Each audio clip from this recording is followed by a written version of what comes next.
akong mga silingan nga sa Davao, isagod ko ka Dabawin nyo.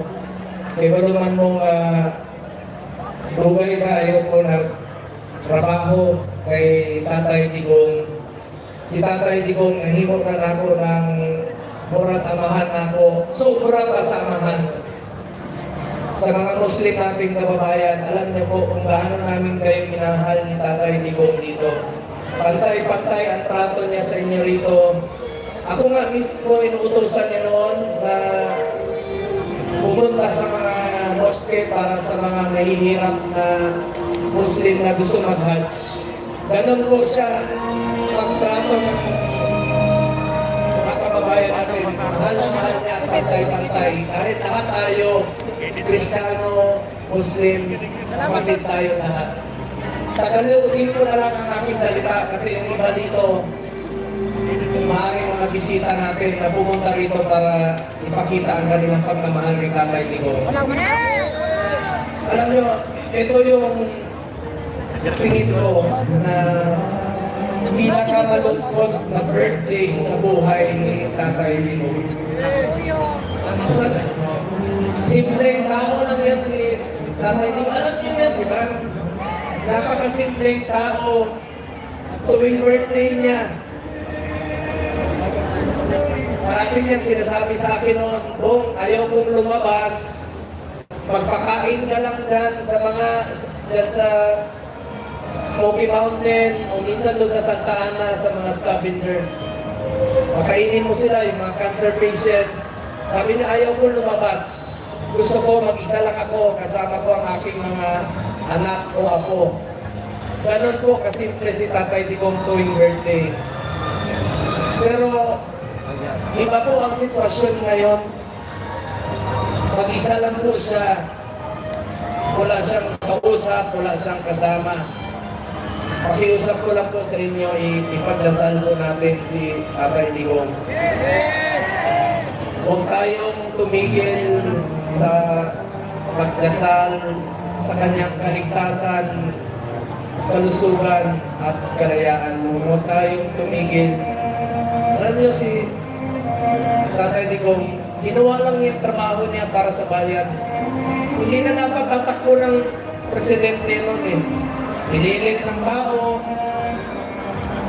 Ngayon, nagservisyo po siya sa atin. Ginawa niya po ang lahat para sa kinabukasan ng ating anak. Kaya, wala na, nakakalungkot lang po. Isa ito sa pinakamalungkot na birthday ni Tatay Digong na mapalayo po sa ating mga kababayan. Mga Dabawin niyo, mga minamahal kong kababayan, salamat sa inyong pagmamahal kay Tatay Digong. Sana po ang inyong pagmamahal kay Tatay Digong, may pakiusap lang po ko sa inyo. Mahalin niyo rin po ang kanyang buong pamilya na nagsiservisyo rin po sa ating mga kababayan. Salamat rin po sa mga kasamahan niya rito. Itong karamihan dito, nakasama pa niya sa City Council noon. Sila, Councilor Dayamira, Councilor Alrayan Tinhandre. Yung iba, mga anak na po ay si Councilor Acosta, sila Councilor Tek, Ocampo, Councilor Villapuente, Councilor Bungkuyan, Councilor Mahibos. Anak na po ito ng mga kasama niya.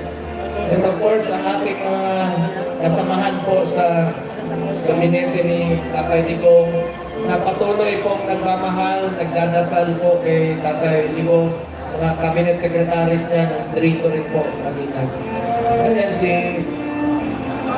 Attorney Jimmy Bondok, ang ating future senator din po. At kasama ko po yan sa Duterte. At si Congressman Cardema, chairperson ng NYC, siya yung sa Duterte party list. Very, hanggang ngayon, nandiyan pa rin po na patuloy na nagmamahal. Mora to, kanang hangin lang ko sa inyong tanan. Dilikta po undang sa pag-ampo sa maayong panlawas o maayong kahimtang ni Tatay Digong. Kaya kung man mo, giunsa ta pagpalangga ni Tatay Digong. Napakasimpleng tao. Sa tinuod lang, kung nasakitan mo, kung nasaktan po kayo, mas nasaktan po ako dahil halos araw-araw kong kasama si Tatay Digong since 1998 hanggang 2022 dahil umuwi na siya rito. Ako may trabaho po ako sa Manila. Tagabuntag yun na. Kahintang sa tao, unsa na kahintang sa syudad. Antod katong nahimo siyang presidente. Sakit kayo sa akong dughan nga mo. Sobra pasamahan ng akong trato sa iya. Ang akong amahan ganit, tulo ka tuig hindi magkita. Hindi po kami nakikita ng aking tatay sa loob ng 3 taon. Si Tatay Digong wala pang 3 araw, storya magkita yun. Naanad na, wala, sakitan kayo po. Kung namay nasakitan kayo, kung meron man pong nasaktan dito, ako po yun. Talagang depressed po ako sa nangyari. Ang wish ko po ngayon sa birthday ni Tatay Digong, sana makauwi na siya dito sa ating bayan. 81 years old na po si Tatay Digong. So tinood lang, sabi ko nga, harmless na si Tatay Digong. Dili na ito makasakit sa ila. Mas harmful kung tunga siya sa layo, laging nasod, layo. Ang gustong ginamuhin ni Tatay Digong, muuli na rin. Magservisyo niya sa City Hall. O trabaho na lang niya para magservisyo sa inyong tanan.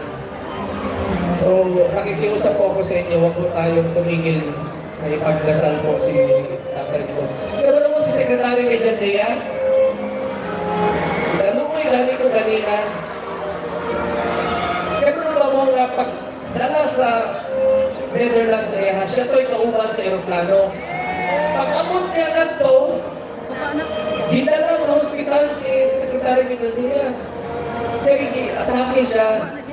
Nanawag tong security ni Tatay Digong, ingon niya na nawala ng namuti ng mata. Ibutangan sa pacemaker na to.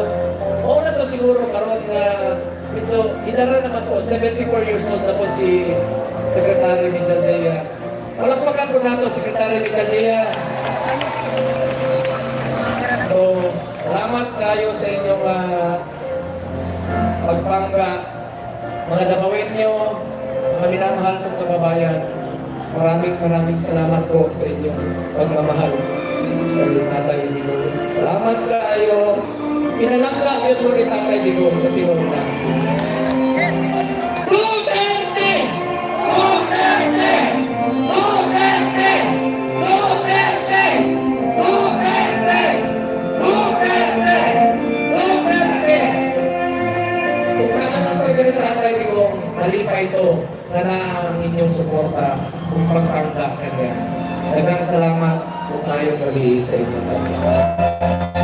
Once again, ladies and gentlemen, Senator Wong Bong! Maraming salamat, of course.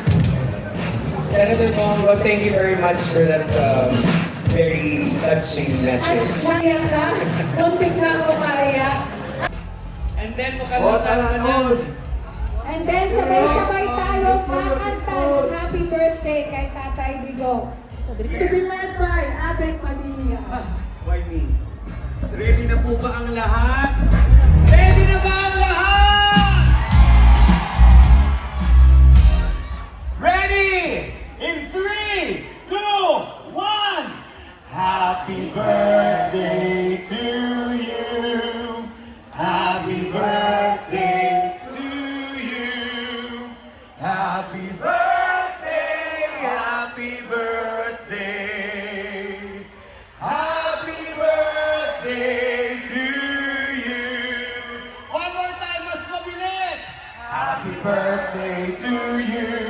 Happy birthday to you. Happy birthday, happy birthday.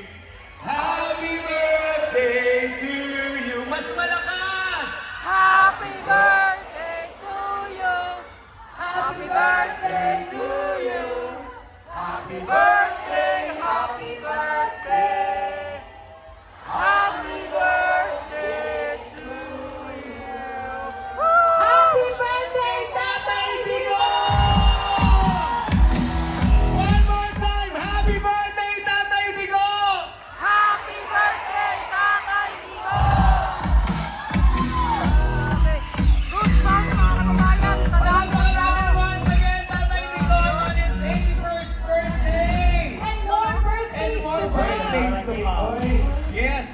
salamat.